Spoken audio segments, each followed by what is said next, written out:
The President of South Africa, Jacob Zuma, has said that there's going to be a commission of inquiry. Yeah. People have then defined it further and said, no, it's going to be a judicial commission Yeah. of inquiry.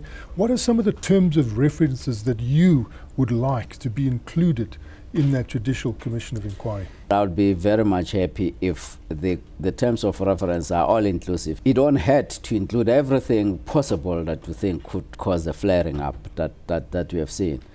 But I would also want to see it quite broader to say that should include all the violences that we have seen all over the country unrelated to the mining industry, because there is always a temptation to say, aha, mining companies, we told you're not doing enough for workers, you're not doing enough for communities. And you ignore other things, other events that take place in Guguletu, for example, where there is no mine.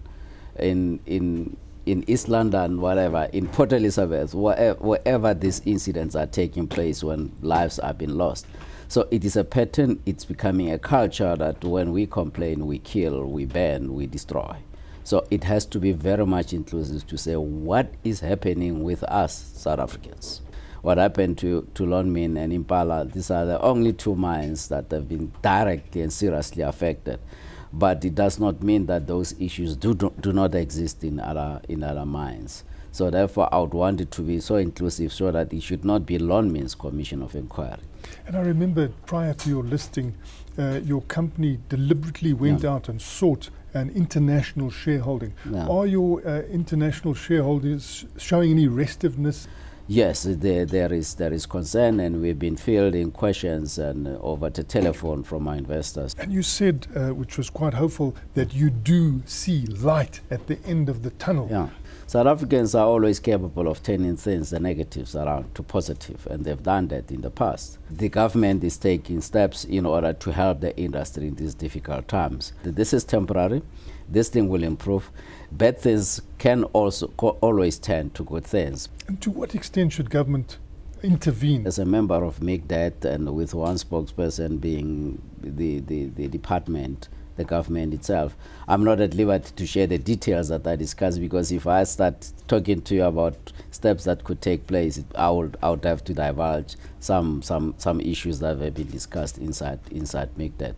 But suffice it to say that the government is doing its very best to find solutions. The industry is doing its best to find the solutions. But Europe is not sitting. It's working on itself to improve the situation. Motor car sales have dropped, and we have seen revised numbers coming from Germany, and Germany has come out to say we're getting worried now because that might result in loss of jobs. So people are not complacent, and we will see a change coming at least in the next 9 months to 12 months. South Africa is an exporter of raw material. We've got to start becoming a consumer of what we produced, and we're not consuming it internally and exporting a finished product.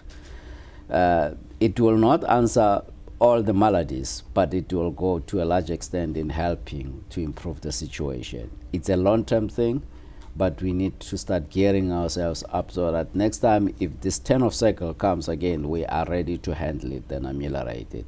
Beneficiation is important. And that could be also product development, fuel cell development, etc. Absolutely. Swinging back to the labour situation, this emerging union, AMCU, is it around your table? Well, they are knocking on the door, and there's nothing wrong with that.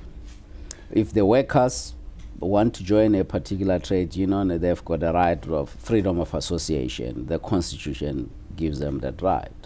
So there have been some few knocks on the door, and it is the employees at the end who will have to decide whether they join AMCU, they stay with NAM, or Solidarity, or WASA, or any other union for that matter. It has to be within the framework of the law, framework of the rules of the game.